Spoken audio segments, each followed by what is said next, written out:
Kashif ज़ोरैन YouTube channel में मैं आप सबको खुश आमदीद कहता हूँ। अगर आपका ताल्लुक कॉर्पोरेट वर्ल्ड से है, आप प्रोफेशनल हैं, आईटी, ब्रांड मैनेजमेंट, एडवर्टाइजिंग या किसी भी फील्ड के साथ, या आप एंटरप्रेन्योर हैं, अपना बिजनेस कर रहे हैं, अपना कारोबार कर रहे हैं, तो ये वीडियो आप ही के लिए है। इस वीडियो में हम एक ऐसी शख्सियत का तज़किरा करेंगे कि जिसके बारे में बहुत कम लोगों को मालूमात है, लेकिन उन्होंने अपनी ज़िंदगी का एक बड़ा तवील हिस्सा रिसर्च और R&D में गुजारा, जिसके बाद उन्होंने एक किताब लिखी जिसका नाम थिंक एंड ग्रो रिच।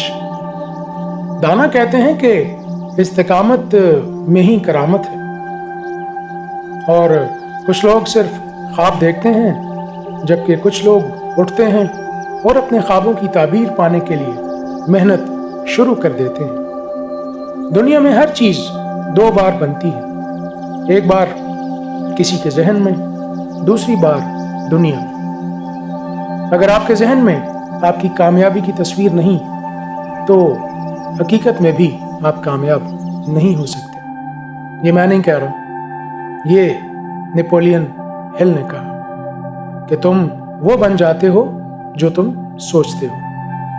1883 में जनूब मगरबी वर्जीनिया के पहाड़ी इलाके में एक लड़के ने ऐसे हालात में आंख खोली जब उसके वालिदैन बड़ी कसम पुरसी की जिंदगी गुजार रहे थे। माशी बदहाली इस कदर थी कि पूरा खानदान एक कमरे के कैबिन में रहा करता था। जब वो 9 साल का हुआ तो माँ की वफात हो गई। बाप ने दूसरी शादी की और खुशकिस्मती से उसकी सौतेली माँ अच्छी साबित हुई, जिसने हर मौका पर उसका साथ देना शुरू किया। उसको लिखने का शौक था। 13 साल की उम्र में उसने अपने वालिद के अखबार में लिखना शुरू किया। रफ्ता रफ्ता उसकी तहरीर में निखार आता गया और उसको कुछ ना कुछ मुआवजा भी मिलने लगा। चूँकि ख़ानदान माशी पसमानदगी का शिकार था, इसलिए अपने तालीमी अखराजात उसने खुद ही पूरे करने का फैसला किया। 1908 तक वो मुसलसल लिखता रहा और साथ किसी मुस्तकिल जरिया मौश की तलाश में भी रहा। एक दिन उसने अखबार में एक दिलचस्प इश्तिहार देखा जो उस वक्त के सबसे बड़े, सबसे मौसर और मालदार आदमी एंड्रयू कार्नेगी की तरफ से था। इस इश्तिहार में कुछ अनोखी बात महसूस हुई और उसी वजह से अगले दिन वो एंड्रयू कार्नेगी के दफ्तर में उसके सामने मौजूद था। एंड्रयू ने उसको एक अजीब पेशकश की। वो बोला कि मेरे पास एक ऑफर है, मैं कामयाबी के मौजू पर रिसर्च करना चाहता हूँ। उस वक्त की कामयाब तरीन शख्सियात में से अक्सर मेरे जान पहचान वाले हैं, तुम उनका इंटरव्यू कर सकते हो, लेकिन ये बात भी याद रहे कि इस सारे काम का तुम्हें कोई मुआवजा नहीं मिलेगा। उनकी ये मीटिंग 3 दिन तक जारी रही। नौजवान ने सोच विचार शुरू किया। उस ऑफर के फवायद फिलहाल वाज़ेह नहीं थे, लिहाजा उसने पेशकश के दूसरे पहलुओं पर सोचना शुरू किया और बिलाहिर उसने खामी भर ली, क्योंकि उसके पास खोने के लिए कुछ नहीं था। इस नौजवान को आज दुनिया नेपोलियन हिल के नाम से जानती है, जो आलमी शोहरत याफ्ता किताब थिंक एंड ग्रो रिच समेत 10 किताबों का मुसन्निफ है। नेपोलियन हिल फाउंडेशन का बानी है। एक ऐसा इंसान जिसने गुर्बत में आंख खोली, जो आला तालीम भी हासिल न कर सका और जिसके पास मुनासिब रोजगार और नौकरी भी नहीं थी, लेकिन उसके बावजूद भी उसने शोहरत के झंडे गाड़ दिए, क्योंकि उसके काम ने दुनिया को कामयाबी का एक नया नजरिया दे दिया। वो 25 साल तक अपनी इस R&D में लगा रहा। उसने 20,000 कामयाब और नाकाम लोगों पर रिसर्च की और अपने वक्त के 500 अमीर तरीन लोगों के इंटरव्यूज किए, जिनमें Andrew Carnegie, Graham Bell, Theodore Roosevelt और हेनरी फोर्ड जैसे लोग शामिल थे। और इन तमाम कामयाब शख्सियात में जो मुश्तरक खसूसियात थीं, उन्हें जमा करके थिंक एंड ग्रो रिच के नाम से एक किताब लिखी। ये किताब अब तक की सबसे ज़्यादा फरोख्त होने वाली किताब में से एक है, जिसकी 2 करोड़ से ज़्यादा ओरिजिनल कॉपीज फरोख्त हो चुकी हैं। इस किताब में नेपोलियन हिल ने बताया कि कामयाबी और नाकामी होती क्या है, ये किन लोगों को मिलती है और दुनिया के कामयाब तरीन अफराद की किन आदात और सफ़ात से मुतसिफ होते हैं। तो आपके लिए इन नकात को थोड़ा आसानी के साथ वजाहत करने की कोशिश करते हैं। सबसे पहला नुक्ता, कामयाबी के बारे में सोचना। तमाम कामयाब लोग अपनी कामयाबी के बारे में सोचते हैं। ये दुनिया के तमाम निज़ाम और सारी सूरत हाल को देखकर सोचते हैं कि मैं क्यों कामयाब नहीं हो रहा। बड़ा सवाल है। वो सोचते हैं कि मैं जहां से चला था आज भी वहीं पे क्यों हूं। ये एक हकीकत है कि जिस इंसान की जिंदगी में नए हालात, वाकयात और लोग नहीं आ रहे तो वो तरक्की नहीं कर सकता। सुकरात कहता है कि मैं पढ़ाता नहीं हूं, मैं सिखाता भी नहीं हूं, मैं सिर्फ सोचने पर मजबूर करता हूं। दूसरा अहम नुक्ता जो है वो है जज्बा और जुनून की लगन। कामयाब लोगों में जुनून होता है, जिसको हम इश्क, पागलपन और हफ्त भी कह सकते हैं। अमूमी तौर पे ऐसे लोगों को अबनॉर्मल भी कहा जाता है। जैसा कि अमूमी तौर पे ये भी समझा जाता है कि इस दुनिया में बड़े बड़े काम जो सरजद हुए वो शायद नॉर्मल लोगों ने नहीं किए, वो एबनॉर्मल लोगों ही के काम थे। वो जिस चीज़ के पीछे पड़ जाते हैं उसे करके रहते हैं, चाहे उसके लिए उन्हें कितना ही सब्र आजमा, इंतज़ार और सख्त मेहनत और मुशक्क़त क्यों न बर्दाश्त करनी पड़े। तीसरा बड़ा अहम नुक्ता, यकीन। कामयाब लोगों में तीसरी खसूसियत यकीन है। इन सब को यकीन था कि हम कुछ कर जाएंगे। आपने देखा होगा कि जो तालिब इल्म काबिल होता है उसको यकीन होता है कि उसकी मेहनत रंग लाएगी और उसी वजह से वो मेहनत करता है। जबकि एवरेज स्टूडेंट्स में एक चीज़ मुश्तरक होती है, वो कि उनको यकीन होता है कि मेहनत का कोई फ़ायदा नहीं और इसी वजह से वो पीछे भी रह जाते हैं। अगर इंसान को अपने आने वाले दिनों की खैर पर यकीन नहीं है तो वो कोशिश नहीं कर सकता। चौथा अहम नुक्ता, खुद कलामी। जितने भी कामयाब लोग थे उनमें एक चीज़ मुश्तरक थी कि वो ऑटो सजेशन यानी खुद कलामी करते थे। इंसान जिस तरह की खुद कलामी अपने साथ करता है वैसे ही उसके ख्यालात की बुनत शुरू हो जाती है और उन्हीं ख्यालात से उसके हालात बनते हैं। जैसे वासिफ साहब कहते हैं कि परेशानी हालात से नहीं ख्यालात से पैदा होती है।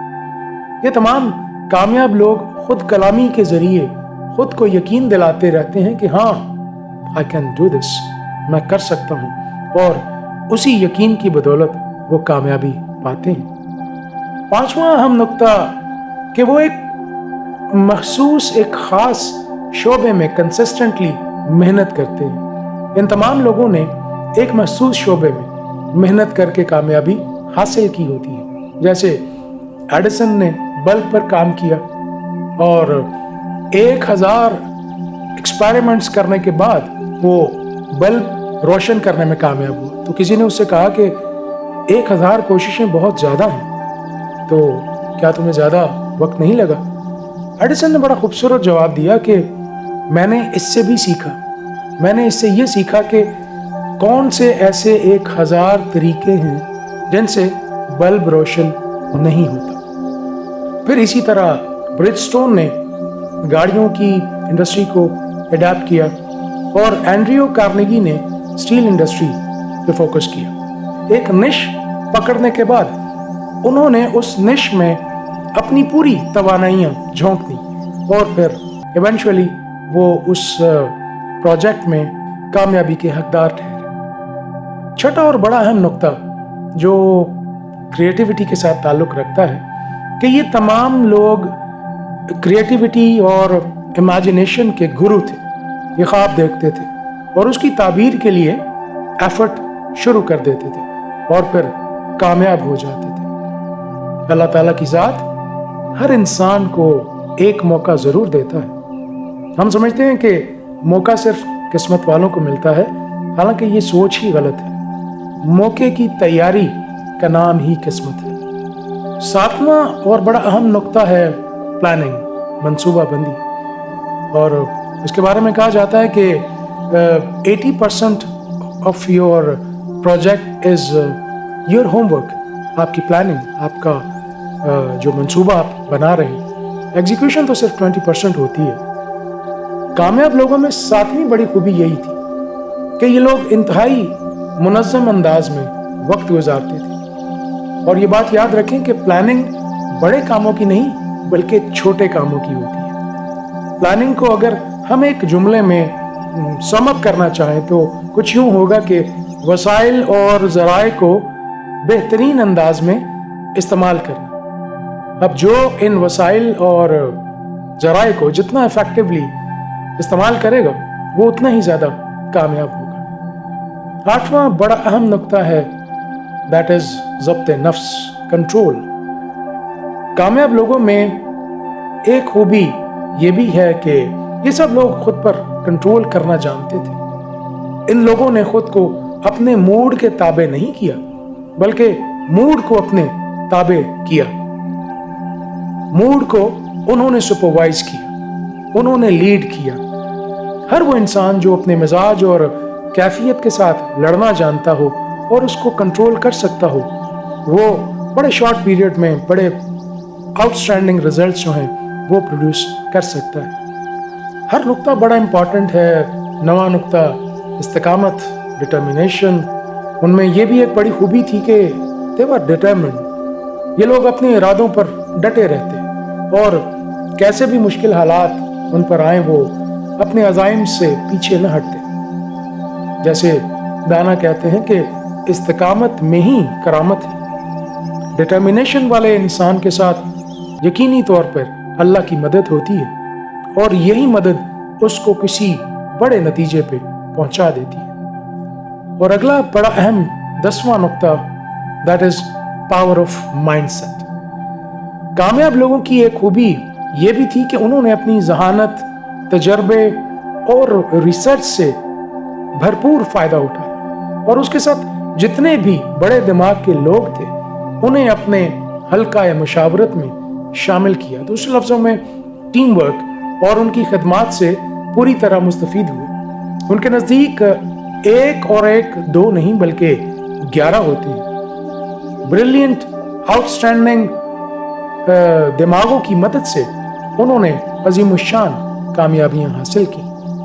آج کے سخت اعصاب شکن کاروباری معاملات، اور جسے سروائیول آف دا فٹسٹ بھی کہہ کے یاد کیا جاتا ہے، 11واں اور بڑا ایک اہم پوائنٹ ہے ایموشنل مینجمنٹ۔ نیپولین اپنی اس کتاب میں کہتا ہے کہ میں نے business, brand management, human resource اور اسی طرح کارپوریٹ سیکٹر میں ڈفرینٹ سیکٹرز کے ساتھ تعلق رکھنے والے اس اہم پوائنٹ کے بارے میں، جو کہ 11واں پوائنٹ ہے، اس کے بارے میں اچھی طرح سمجھتے ہیں کہ ایموشنل مینجمنٹ کیا ہوتی ہے۔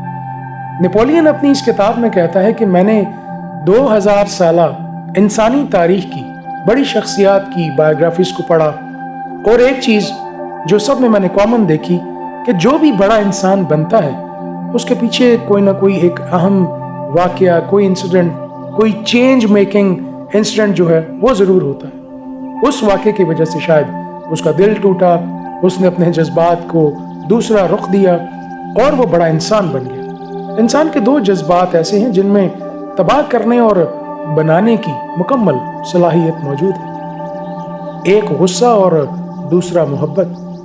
واصف علی واصف صاحب فرماتے ہیں کہ چھوٹے انسان کا غم اسے کھا جاتا ہے اور بڑے انسان کا غم اسے بنا جاتا ہے۔ اس کی کتاب میں ایکسٹریکٹ کیا گیا 12واں پوائنٹ جو ہے وہ بھی بہت اہم ہے کہ فیئر آف بینگ انسکسیسفل، ہار جانے کا ڈر۔ جو انسان اپنے خوف کو لگام ڈال دیتا ہے وہ کامیاب ہو جاتا ہے۔ نیپولین نے ان سب لوگوں میں یہ چیز مشترک پائی کہ وہ اپنے خوف کو کنٹرول کرتے تھے۔ ان کو یہ ڈر نہیں ہوتا تھا کہ میں ناکام ہو گیا تو لوگ کیا کہیں گے۔ کامیاب ہونے کے لیے انسان کو بے خوف ہونا پڑتا ہے۔ آپ کامیاب ہیں یا ناکام، لوگوں کو کوئی فرق نہیں پڑتا، لیکن آپ کو ضرور فرق پڑے گا۔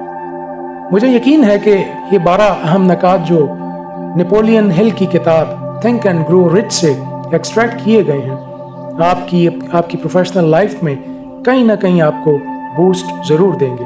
اللہ آپ سب کو خیر اور سلامتی عطا کرے۔